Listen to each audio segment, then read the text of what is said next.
have you ever thought about destination versus direction? But just to keep you guys thinking, you can also think about it versus goals versus habits. What is important? Goals is very similar to destination, and habits is very similar to direction, right? So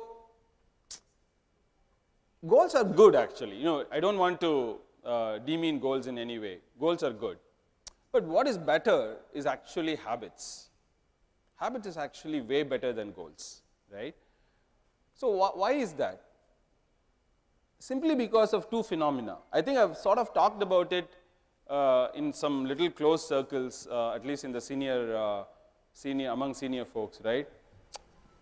The biggest problem with goals is to do with probability and motivation. Because you set goals, you set 10 goals, you might actually meet 4, 5, 6. You won't hit 100, you won't hit 10 out of 10.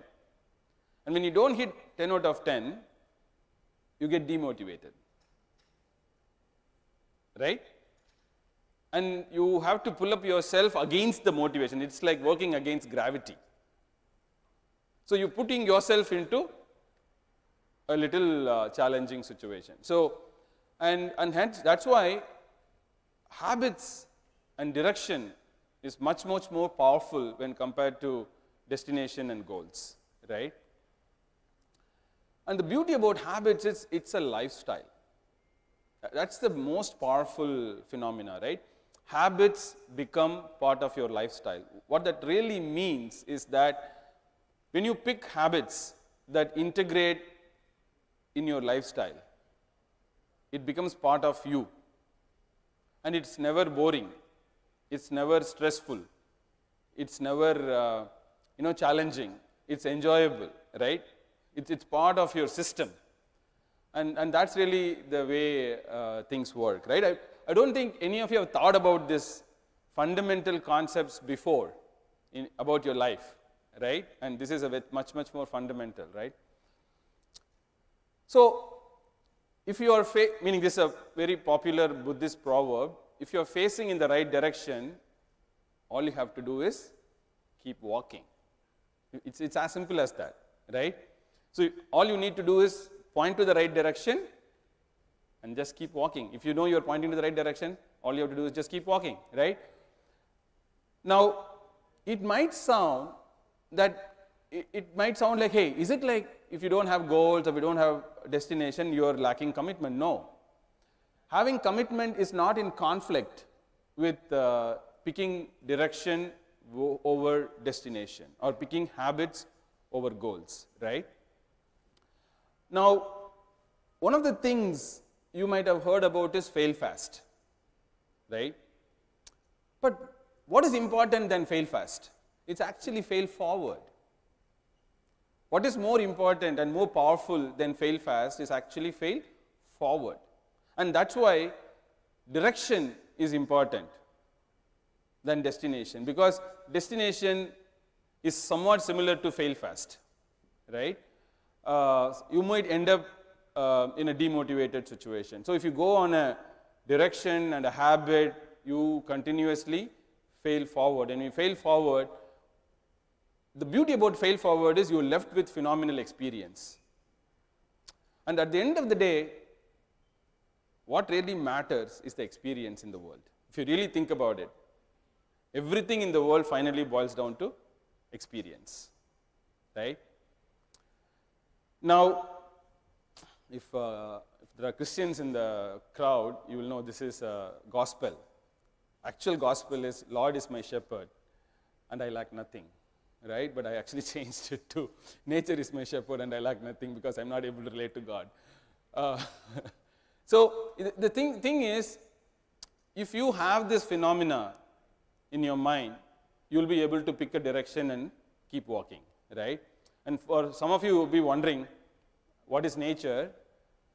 Nature is this, in my view, this is my own, you won't find anywhere in Google. So this is like, nature is this phenomenal probabilistic system which just mixes up permutation combinations, of collusion and encounters between objects that are living or non-living. And you don't control that permutation combination, right? It just sort of happens. World operates in that paradigm, right? And if you think about it, all these things will tie in together. So the larger theme, of course, you heard about this, why people say journey is the reward. Many times you have heard about this phrase, journey is the reward. But you have probably never went into the details of why journey is the reward, right? And this is why journey is actually the reward. So it's important you pick the journey, because ultimately that's what will stay with you, right? So why am I saying all this? Because we are traveling in this philosophy. As a company, as a person, as a company, I believe we are traveling in this philosophy of direction versus destination, right? And there's a very important paradigm to understand. I'll just tell you a little backstory, okay? It's only taken 5 minutes. So the backstory is, I started my career way back in 1996, okay? That's the first time I got exposed to what is called as inference engines. Inference engines are like rule engines, somewhat like rule engines. And I got fascinated by the power of rule engines. And this was between 96 to 2000, right?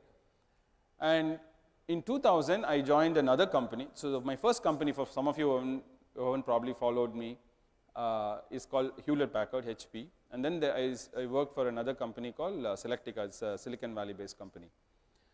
So that company was not into inference engine, but basically what is called as a configuration engine, which is also a special type of rule engine. And then 2004, we founded Kissflow, which is called as Orangescape. Even now it's called Orangescape, right?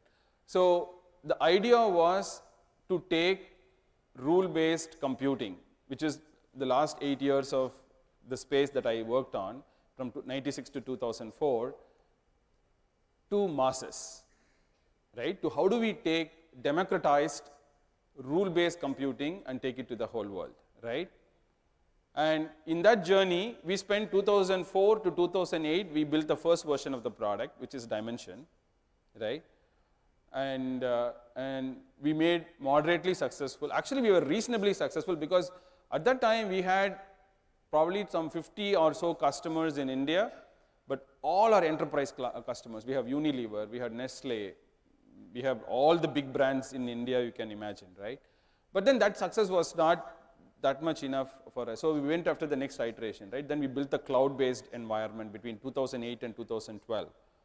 And that's like iteration 2. But the direction still continued to remain the same, right? And between 2013 till now is what is the Kissflow journey. And it is through Kissflow we actually hit the growth trajectory, right?